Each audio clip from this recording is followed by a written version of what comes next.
This Dragonfin Soup video contains footage from an alpha build. The game is still work in progress, so some of the gameplay elements and UI will change in the final version. This game is playable with joypad, touch controls, mouse and keyboard, and for this demo I will be playing the game with mouse only. As you can see, Dragonfin Soup is featuring various gameplay modes. We will be adding more game modes and features, such as the Endless Labyrinth, but in this version we only have the classic mode that focuses on the world and the story and plays more similar to a classic RPG. And the survival mode plays like a classic high score based roguelike or a mystery dungeon game, with permanent death, a dungeon to dungeon progression and rankings.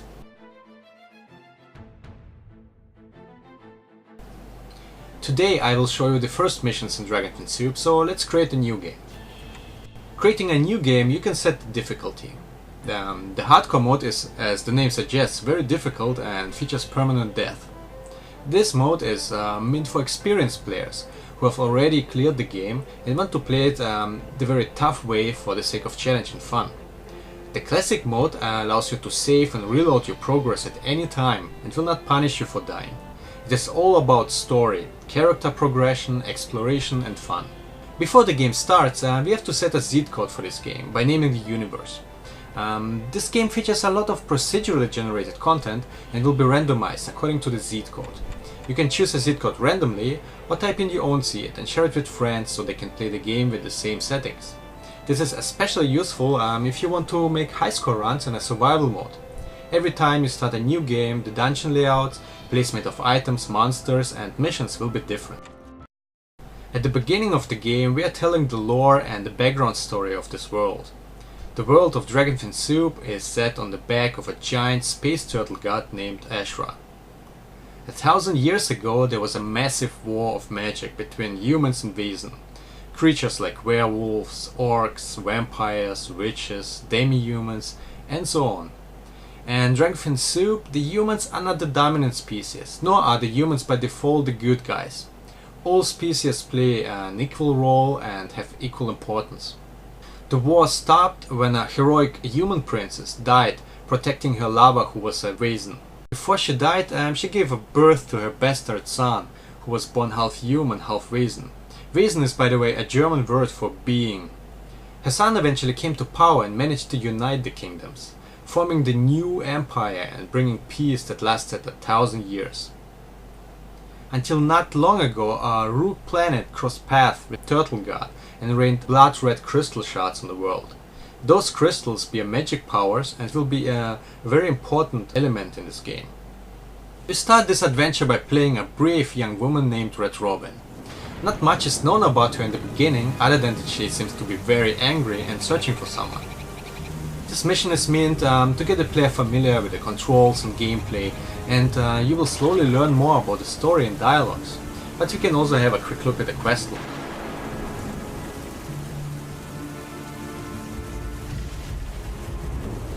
This info is a bit vague, but with purpose, but we do not want to give away too much right at the beginning, and I will explain later why. As you can see, I have two NPC companions who will follow me and assist me in this quest. They will stay close but also explore and act on their own. The weather is pretty bad and it's dark. In the upper left corner you can see that it's nighttime.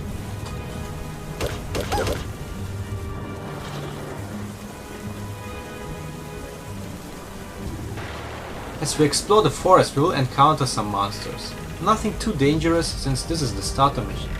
Some are aggressive, some don't even seem to care about our presence or are asleep. There's a line of sight in this game, so foes can see you from the distance, but you can also sneak up on them from the back and or hide behind objects. The line of sight and orientations are very important in Dragonfin Soup. Sometimes remaining undetected is vital for your survival, and also you can deal a lot more damage when attacking a foe from the back. Once you spot a foe, you can also see him as a red dot on your minimap. When you come in contact with foes, you have various options to deal with them.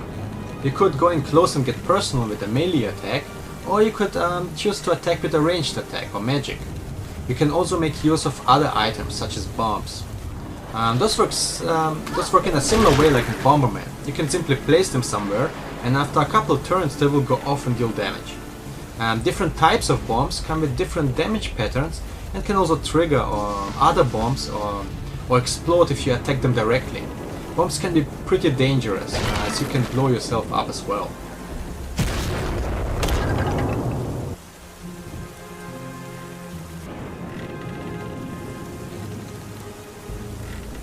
As you see, Robin is attacking with two different weapons, a sword and a dagger. Let's have a quick look at our inventory screen.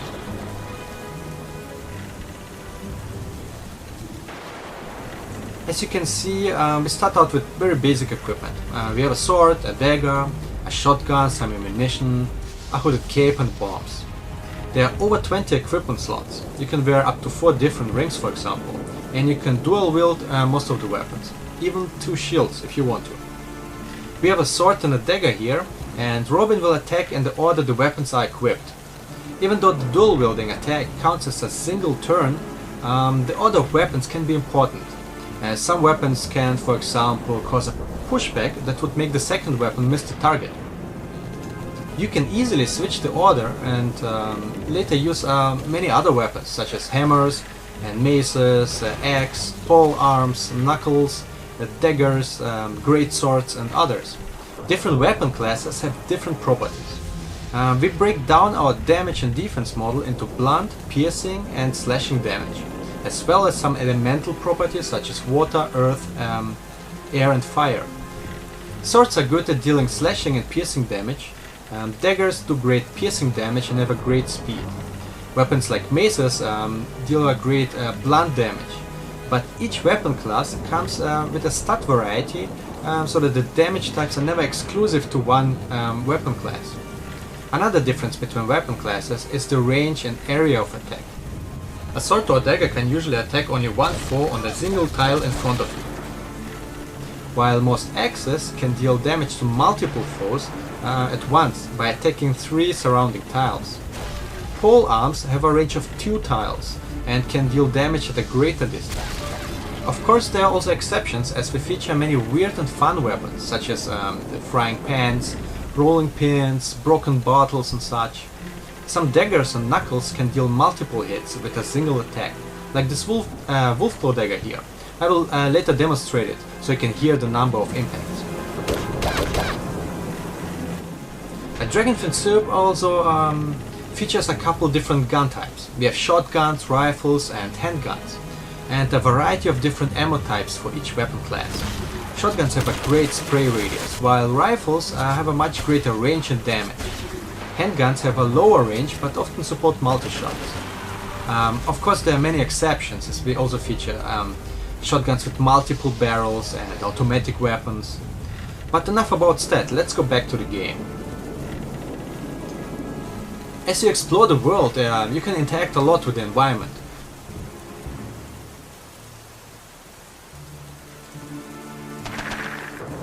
If you have shovels, you can dig almost everywhere, find materials or junk gear. You can blow up and cut down trees, rocks and many other props. You can do fishing, you can destroy lots of items in this game, find loot by killing monsters. Vendors and villagers are selling a great deal of items that you can use for crafting, combat, or you can eat it.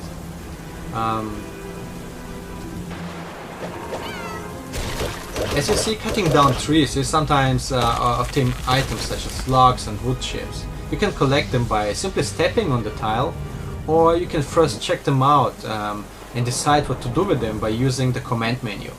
You can even eat things right off the ground, and you can eat, or at least try to eat, almost everything that could even remotely fit in your mouth. You can, if you want, try eating your leather boots, or eat your cape or your leather jacket. But you can also choke and die trying. I'm not kidding you, you can really do that. You can use many of the things to your tactical advantage. You can, for example, hide behind a tree, but you could also cut down a tree and let it fall on a foe to deal extra damage or to clear a path. Let me demonstrate it. You see, cutting down this tree from this side will make it fall over and hit the other tree. And you can, You can trigger bombs this way, or trigger chain reactions with other objects. Another neat feature in our game is the zoom. You can zoom in to see the details, and you can zoom out to get a nice overview. But the game is never forcing a certain zoom level, so it's entirely up to you how you play it. By the way, using ranged weapons and magic is very easy. Once you draw the gun, you will be automatically targeting the closest foe, but you can also adjust and shoot in any direction you want. Ranged magic attacks work in a similar way.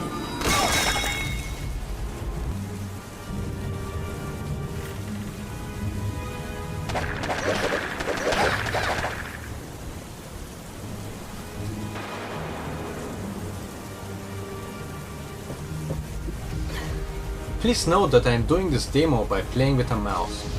So in order to walk, I simply click on a tile and the character will automatically find the right path to the destination. You can of course play the game with a keyboard or with a joypad as well, and walk around using the directional keys, similar like in a game like Zelda for example.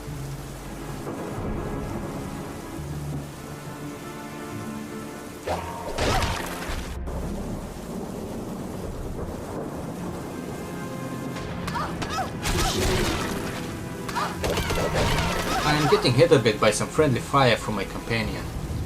Boren is a trigger-happy gunner, so it's best not to get in his way.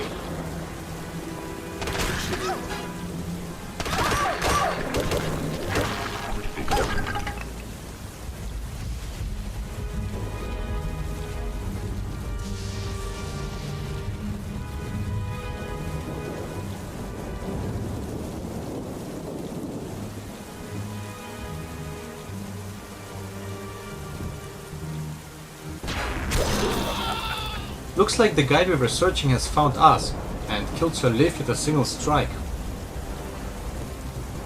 We still don't know his name at this point and refer to him simply as the Hooded Man.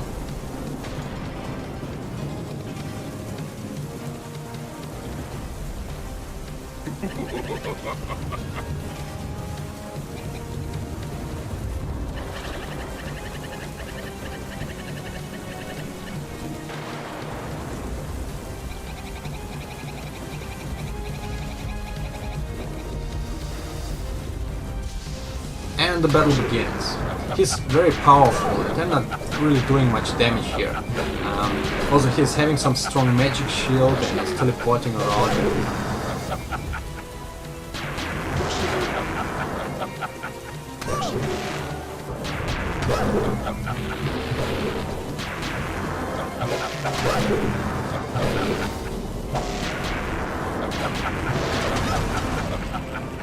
Ah, that bastard just killed my other companion.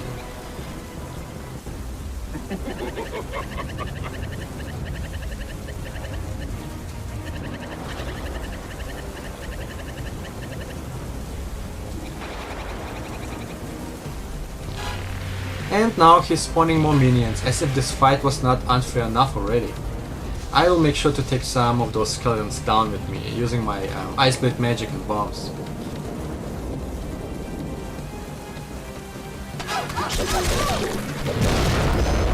Ah, crap, I think I killed myself here. Okay.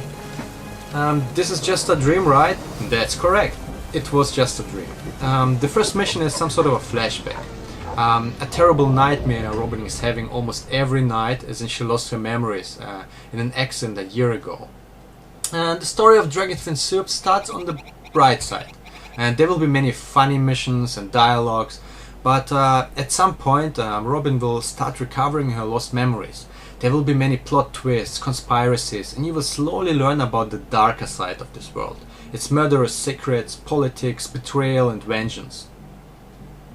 Now she woke up inside what seems to be her home and having a monologue with her wolf dog Big Bad.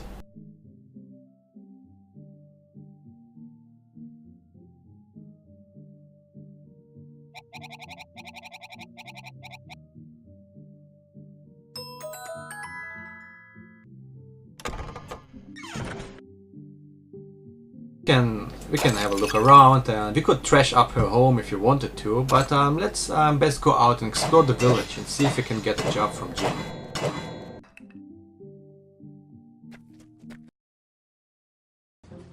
And it's a nice sunny day. The weather is however random, so it could have been as well rainy or foggy. As you can see, in Dragonfin Soup we have day and night time. A day cycle is 2000 turns long. At night, in many dungeons, ghosts and monsters will start coming out when it's dark. Let's walk around and explore this place.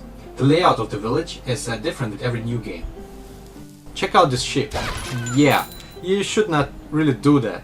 You can get a hefty fine for killing someone's livestock. Again, we can destroy many of the props, but since the village does not belong to us, we will get fined for property damage. Not really the best way to deplete your gold. Now we have minus 200 gold. Of course, you are free to destroy and kill outside of the villages, in order to harness crafting materials, bones, gear, meat, organs, wool and hides.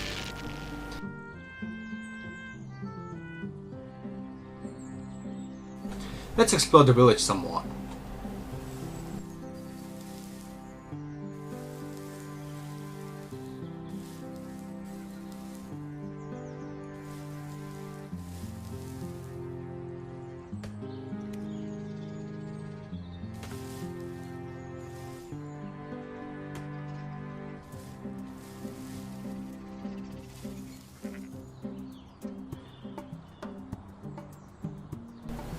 And here we have a portal, and they're commonly used to travel larger distances, and you will be using this specific portal a lot to get to the overworld.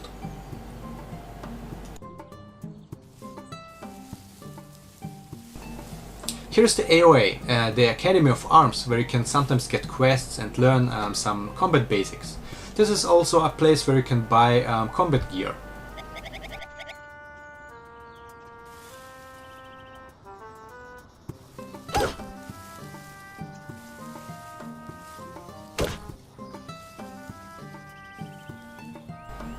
Here we have a small village market. You can see some vendors selling their goods here. All kinds of crafting materials, and of course you can also sell your own belongings here. Also, when you talk with the villagers, you will slowly get to know them and their personality a bit better. It's a very small village, so everyone knows each other.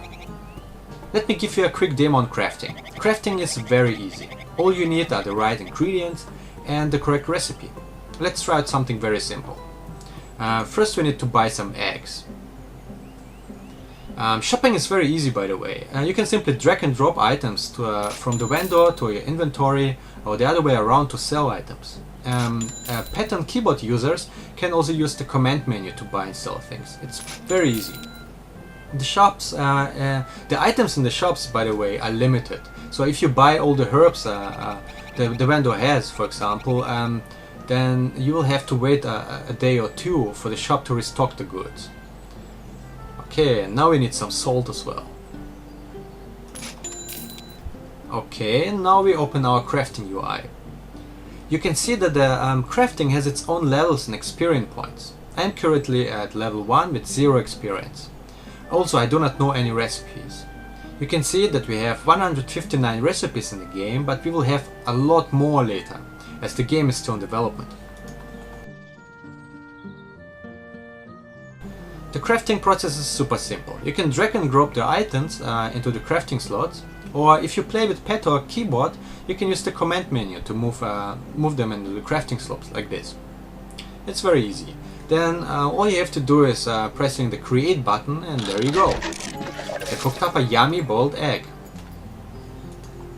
Now, food is very important in Dragonfin Soup, but it's not used to restore health.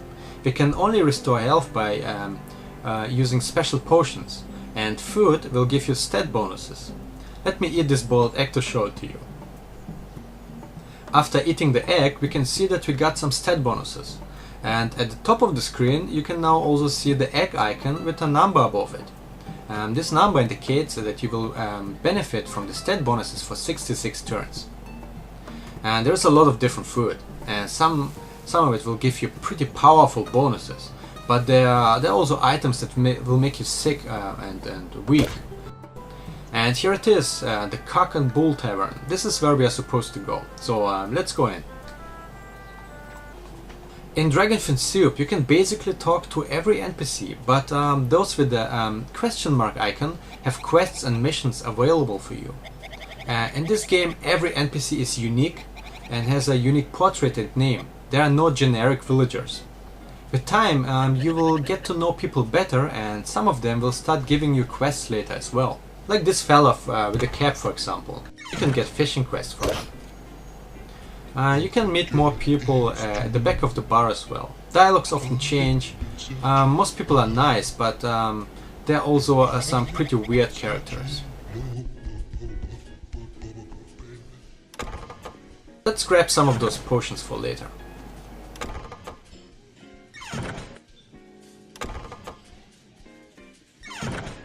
Let's talk to Jin now. He's the owner of the tavern and also a good friend of Robert.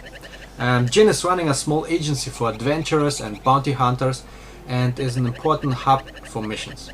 Whenever you need work, you can get jobs from him, and he is also connected to many of the main story missions.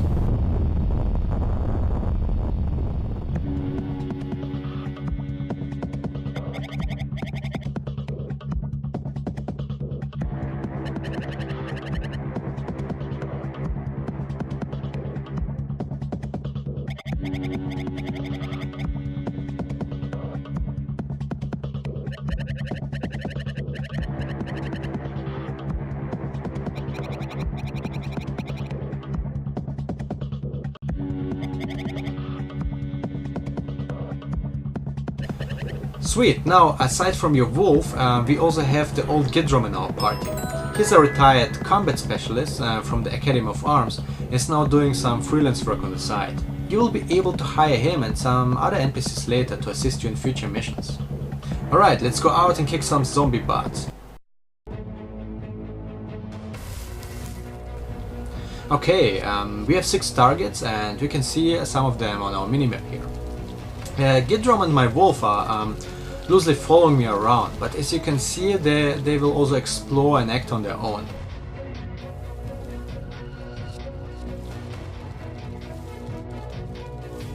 The zombies can deal some decent damage, so it's safer to attack them as a group.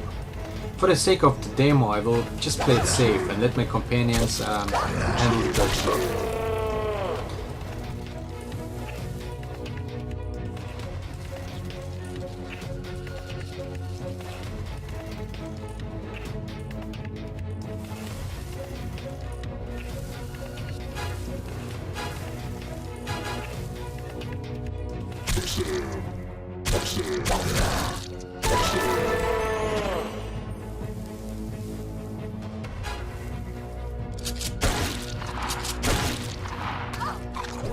Okay guys, I will stop here for today. I hope you enjoyed the video and have some better idea about Dragonfin Soup now. There's still plenty of features and content to talk about, but this was a good start, I think. Thank you for watching and goodbye.